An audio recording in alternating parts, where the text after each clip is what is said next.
ஒரு மனிதர் உடல்நலம் சரியில்லாதவராக யாசகம் கேட்டு அடிக்கடி பள்ளிக்கு வருகிறார். யாசகம் கொடுக்கலாமா கூடாது? ஒரே மனிதன் ஒரே மனிதன் வீட்டு மண்ணு வந்துகிட்டே இருக்காரு.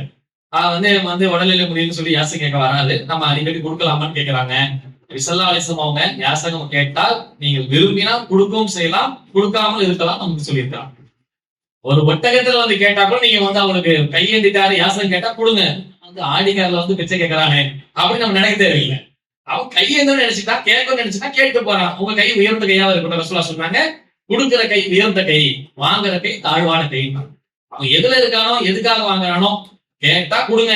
உங்களுக்கு டவுட் வருது, இதை வச்சு அவன் பிசினஸ் பண்றான், இதை வச்சு மோசடி பண்றாங்க, இது ஏதோ மிஸ்யூஸ் யூஸ் பண்றாங்க, இதை பழக்கம் பண்ணா இவங்க இதவே செய்வாங்க, அதனால இது தடுக்கணும்னு நீங்க நினைக்கிறீங்க, விரும்பணும்னு நினைக்கிறீங்க, தடுத்துக்கு.